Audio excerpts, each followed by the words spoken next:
Hi there friends, it's Sarah from Rusty Dog Decor, and in this video I'm going to show you how to make a shaker style cabinet door like this using some rail and stile bits like these on my router table. Check it out.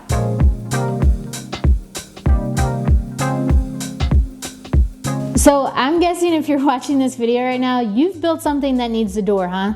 And as it turns out, there are so many different ways that you can build doors depending on your skill level, from beginner to more advanced.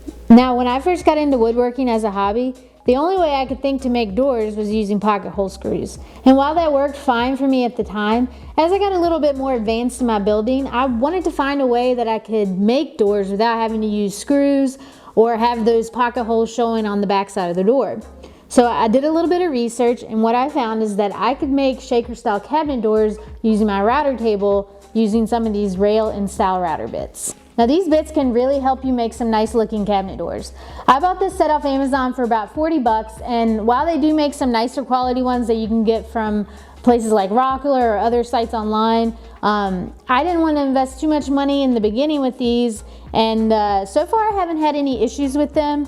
I do realize that, maybe I will have to replace them sooner than I would a higher quality bit, but I'm okay with that for right now. Let me just be real with you guys for a second. When I first got this router table, I was terrified of it.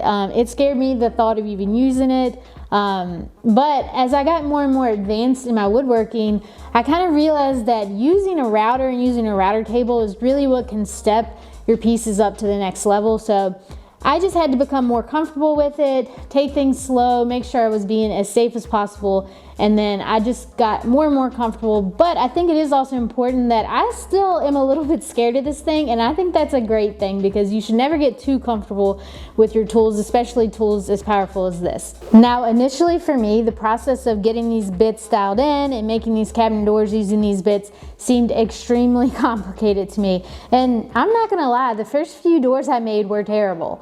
But the more I did it, the better I got at it. And I am by no means an expert, guys. I'm just someone who's not afraid to try and figure things out on my own. And I think I've really kind of honed in on exactly how to do this. I think if you just do anything enough times, you're gonna get better at it. So I feel like I've done this enough now and made enough doors using this process that I am able to share some of that insight with you guys. I just figured if there was anyone out there like me who is eager enough to start making cabinet doors in this way, then hey, maybe this video will help you out. All right, so with all that said, let me now show you my process from start to finish of how I make a shaker style cabinet door using my router table. Let's go. To get started, you need to first figure out the overall dimensions of your door and then use that to figure out the dimensions of your rail and stile pieces.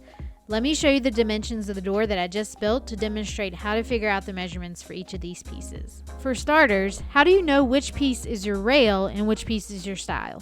Okay, so here's how I remember which is which. It's probably a completely stupid way to remember them, but for some reason it is stuck in my brain, so maybe it'll do the same for you. I remember that rails run horizontally like railroad tracks, so when you think of your rail pieces, think horizontal. Now, here comes the really stupid one. Stile rhymes with Nile, eh? And the Nile River flows south to north, so I think vertical. I guess you could also just remember that rail means horizontal, and then by process of elimination, that only leaves you with your vertical piece, but hey, there you have it. That's how I remember which is which. Okay, now for the door that I just built, I wanted my door to be 28.5 inches tall by 17 3/16 inches wide. I decided to make each of my rail and stile pieces 1 9/16 inches wide. Now you can make them whatever width that you want, just make sure to make note of the width because you will need to know that width to figure out how long to make your rail pieces. So let's start with our stile pieces because those are the easiest to figure out. Basically, whatever the total height of your door is the length that you're going to cut your stile pieces to, because they are going to run the entire length of the door. Done. Easy. So for my door, for example, I would cut my stile pieces to 28.5 inches long. Okay, now figuring out the rail dimensions requires a little bit more math. Here's how to figure it out.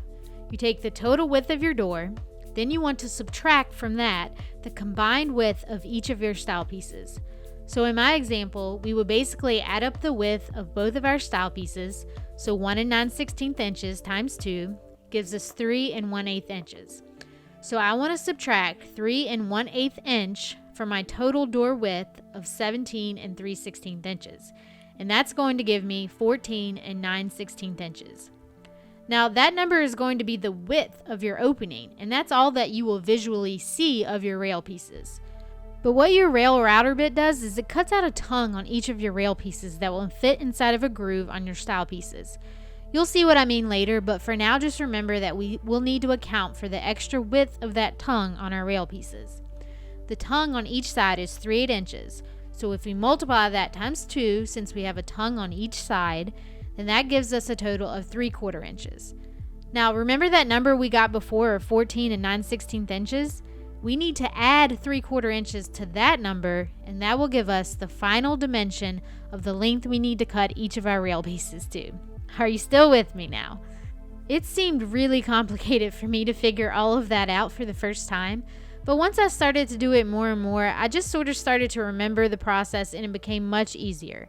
Now that I know exactly what size to cut each of my rail and stile pieces to, I went ahead and got those cut to my desired dimensions. Alright, I've cut all my pieces for my rails and my stiles to their desired dimensions. I've got my rails here, these shorter pieces, and my stiles are these longer pieces here.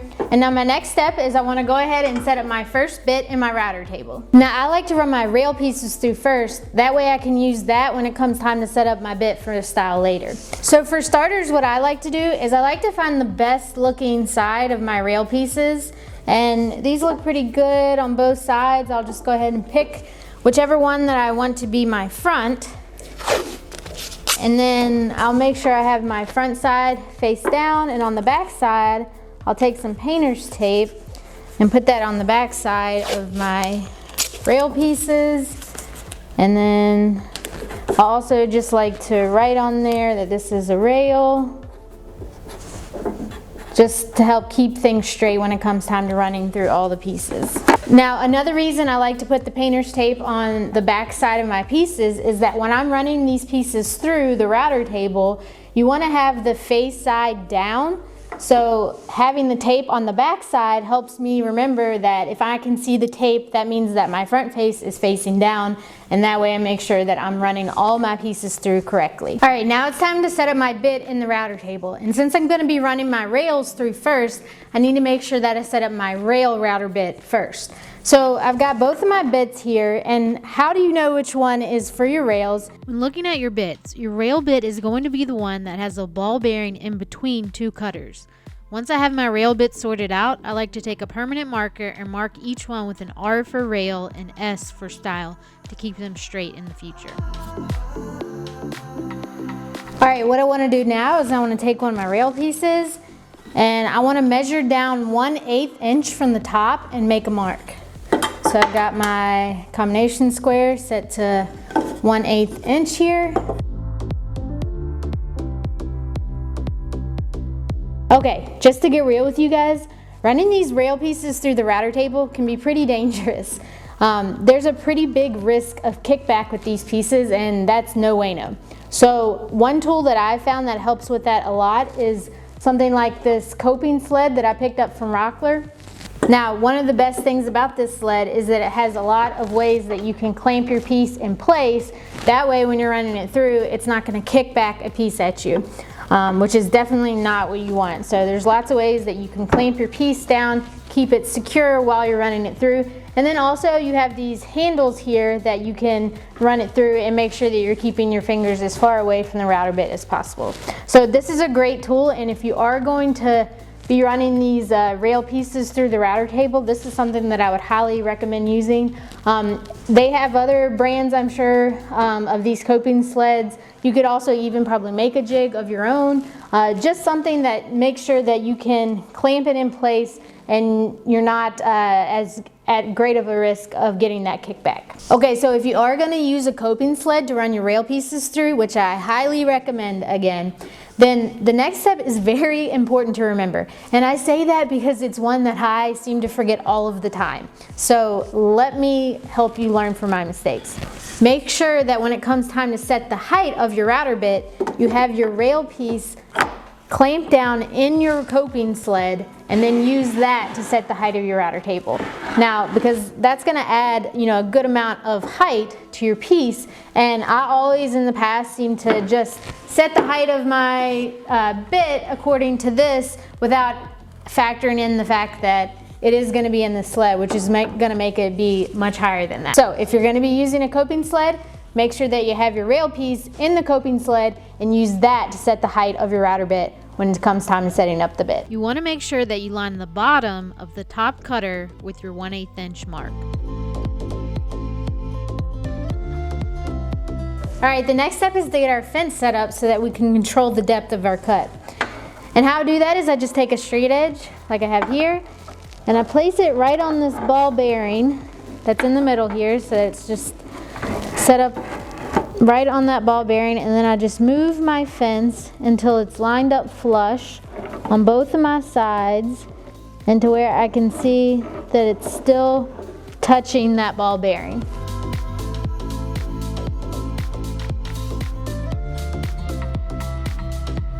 All right, and so how this is gonna work is I'm gonna put my piece in, remembering to put face side down.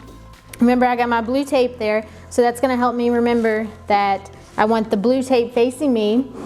I'm gonna line my coping sled so that it's flush against my fence here. Then I'm gonna take my rail piece and stick it in here. Clamp that. Make sure it's flush up against the fence as well, and then lock everything down using my clamps on my coping sled. All right, and so I've got that in there tight. It's not gonna move around, and that's gonna help me prevent that kickback. And then all I'm gonna do is I'm just gonna run each piece through, making sure to keep this lined up with my fence here. Once I get one edge routed out, I'll take it out, flip the piece around. Remember, having the tape side facing me. Make sure it's flush against that. Clamp everything down and run that side through. And so I'll just do that same process for all of my rail pieces, and then I'll be ready to switch my bit and start working on my stiles.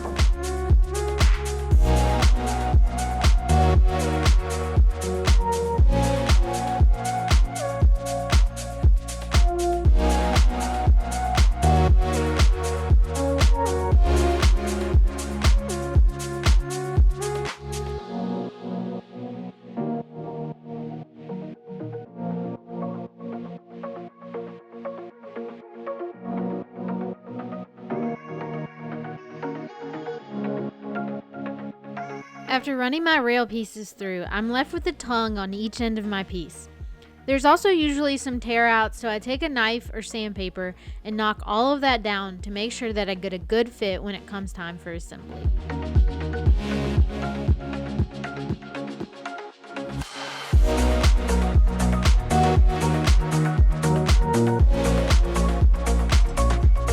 Alright, now that I've got all my rail pieces routed out, it's time to get started on my stile pieces. And as you can see, I've got my stile bit here, which looks a little bit different than the rail bit. I've got my ball bearing on the top instead of in the middle. I've got one cutter head on the top here that's gonna help route out a groove that this tongue will fit down inside of. And then I've got another little cutter head on the bottom here that's got a bit of a chamfer that's gonna give me a bit of an edge profile on my door. So I just need to go ahead and set this in my router table.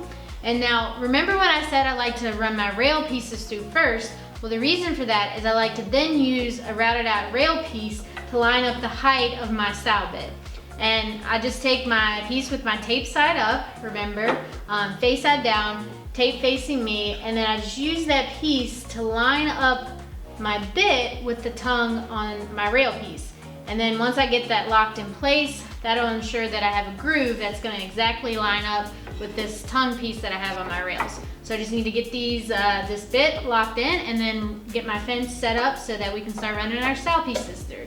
All right, when it comes to lining my fence up for my stile bit, it's pretty similar to the rails. I just wanna move my fence up, take a straight edge to where it's right on that ball bearing that's on the top of my bit, and then get it so that my straight edge is touching the ball bearing and my fence.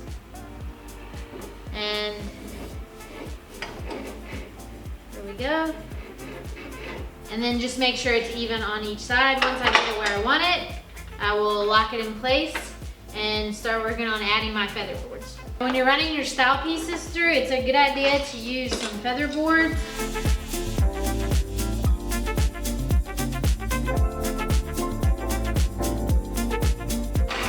And I like to get it close to the bit as I can.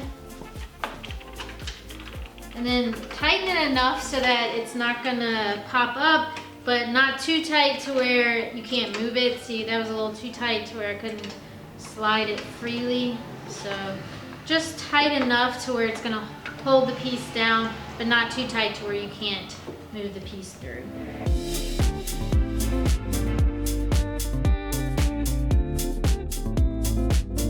Now, a few things to note when you're running these pieces through. Again, make sure you have your face side down when you're running them through.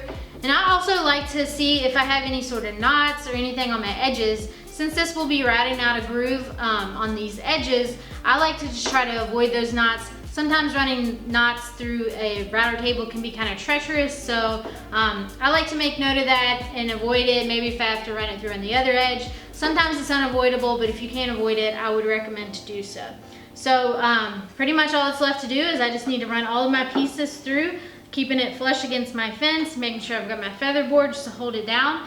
And especially since this is such a narrow piece, I will be making sure that I use some push sticks and just to keep my fingers as far away from that router bit as I can. So all that's left to do is just go ahead and run all my stile pieces through.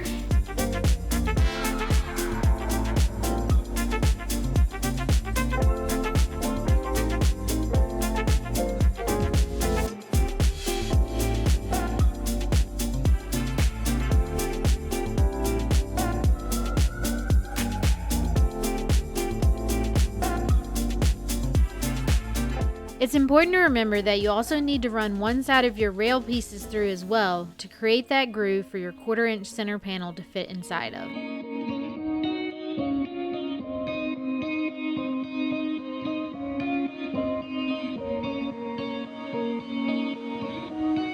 As you can see, now I have a groove on my rail pieces. I've got a bit of a chamfered front, as you can see here.